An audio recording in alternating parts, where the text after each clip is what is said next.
Bonsoir. Les chutes chez les personnes de plus de 65 ans sont responsables de 10 000 décès par an et 130 000 hospitalisations par an en France.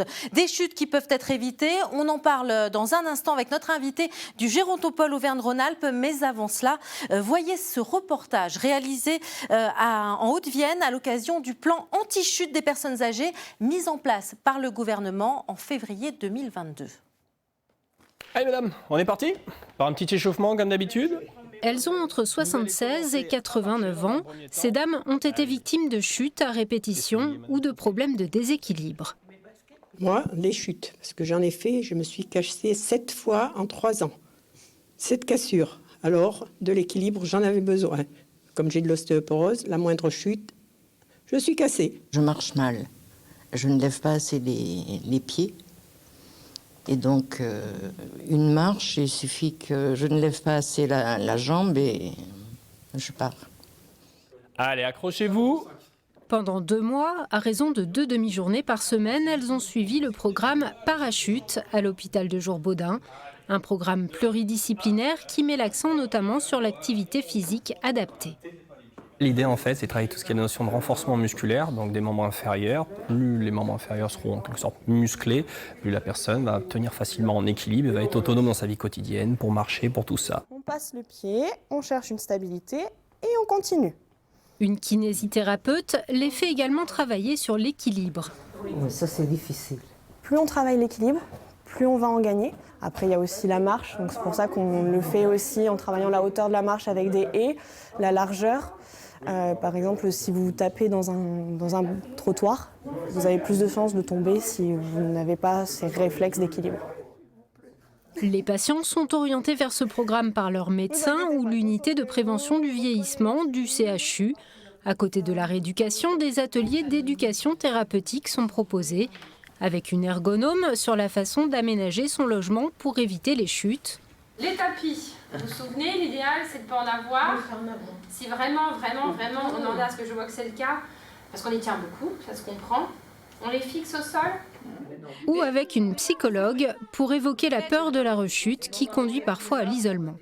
Oui, moi ça y est, j'ai franchi. Oh super, vous êtes sortis autour de chez vous? Voilà. La peur de la rechute provoque la chute, oui, parce que les gens ne sont pas détendus, et puis parce que, en général, ils n'osent plus sortir, donc ils se démusclent, donc ils ont tendance à s'isoler, en fait, et à diminuer leur activité, et voilà, c'est un cercle vicieux, en fait.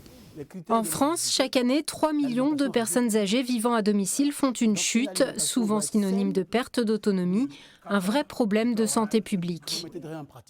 30% des plus de 65 ans ont une problématique de chute. Et on sait qu'il y a 10 000 décès par an en France liés à la chute.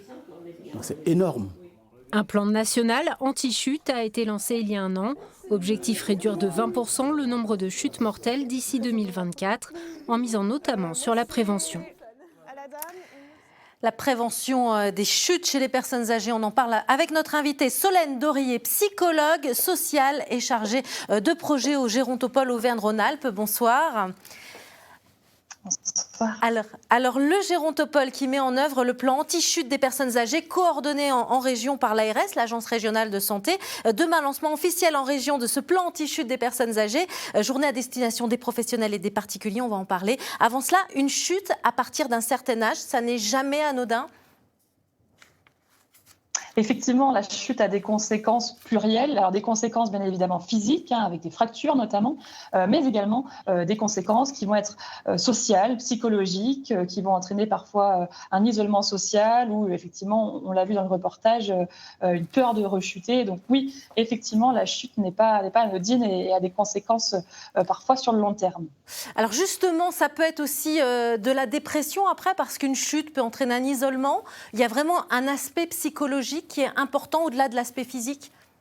Qui est important et qu'on sous-estime. Mais oui, effectivement, parce que les gens vont être impactés dans leur estime de soi et de fait, on va parfois se couper de notre environnement et ça a effectivement des répercussions psychologiques. Dans ce plan anti-chute, vous travaillez avec les professionnels et les aidants sur l'aménagement du logement, entre autres. À quoi faut-il être vigilant dans le logement ? Alors effectivement, il y a tout un tas de facteurs à prendre en compte, des facteurs purement en termes d'aménagement des sols, d'éclairage aussi, la luminosité. Et pour cela, il existe des aides techniques qui viennent aussi faciliter voilà, le maintien de l'autonomie dans son logement, avec typiquement des barres d'appui qui sont installées dans les salles de bain, des tapis antidérapants, enfin, des choses simples, voilà, faciles de mise en place dans les logements des personnes vieillissantes. Alors, aspect important aussi, c'est l'activité sportive, en tout cas une activité physique. Pourquoi est-ce essentiel justement pour prévenir ces chutes ? Effectivement, on parle d'activité physique, voire même d'activité physique adaptée. L'idée, c'est pas effectivement faire du sport, mais en tout cas de pratiquer une activité qui va nous mettre en mouvement. Les recommandations, on le sait, hein, c'est 30 minutes d'activité modérée par jour, mais ça peut être du bricolage, du jardinage, du ménage, enfin voilà, des activités du quotidien faciles à mettre en place qui permettent de lutter notamment contre la sédentarité ou en tout cas contre l'inactivité physique. Alors, vous essayez aussi de repérer les personnes qui ont un profil de chuteur. Quels sont les signes, justement, de ces personnes ? Alors effectivement, il y a des travaux scientifiques qui montrent qu'il existerait 5 facteurs un petit peu avant-coureurs de la chute. Alors effectivement, il y a la sédentarité. Il y a ensuite tout ce qui va être autour de la peur de chuter, donc plutôt ces facteurs psychologiques, hein, on l'a vu. Il va y avoir tout ce qui est aussi trouble de l'audition, trouble de la vision. La dénutrition également, on le sait aussi, le facteur important d'une alimentation saine dans le cadre de la prévention des chutes. Et puis enfin le logement, on l'a vu, et tout l'aménagement, et même au-delà en fait. On parle aussi parfois d'aménagement des villes, des transports, etc. pour aménager l'environnement global de la personne vieillissante. Dans ce plan anti-chute, il y a également l'aide à la mobilité. Il y a des solutions là encore. Bien sûr, effectivement, il existe tout un tas de solutions déambulateurs ou autres qui viennent faciliter justement le mouvement des personnes âgées. Et là, pareil, il faut se renseigner. Il y a des centres d'information qui existent aussi, qui permettent de venir tester ces petites aides techniques à la mobilité pour faciliter justement le quotidien. La téléassistance aussi est une solution importante. Hein. Ça permet d'agir vite en cas de chute.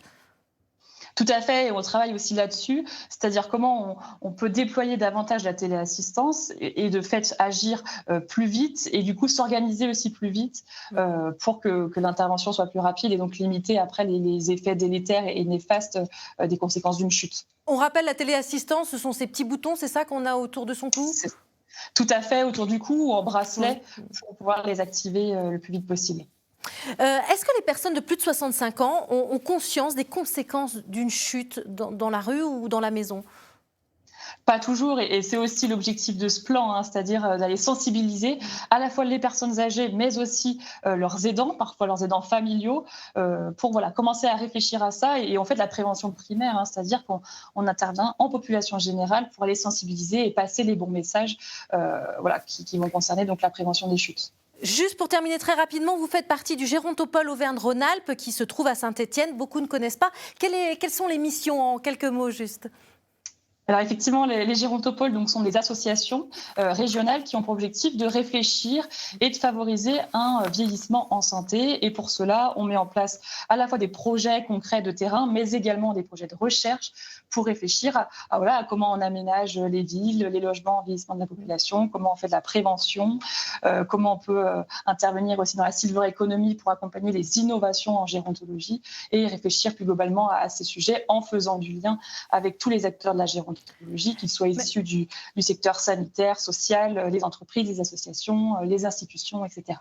Merci beaucoup Solène Dornier, merci. Alors justement, la journée régionale du plan anti-chute c'est des personnes âgées, c'est demain, mardi 17 octobre. Et puis, si vous voulez en savoir plus, les sites auvergne-rhône-alpes.ars.santé et gérontopole, justement, -aura.fr. Donc, n'hésitez pas. Et puis, si vous avez envie de témoigner, notre adresse mail, vous la connaissez maintenant. Et puis, témoignez également sur nos réseaux sociaux, sur notre page Facebook. Voilà, restez avec nous, l'information continue dans Ici 19h avec ce qu'il faut retenir de l'actualité.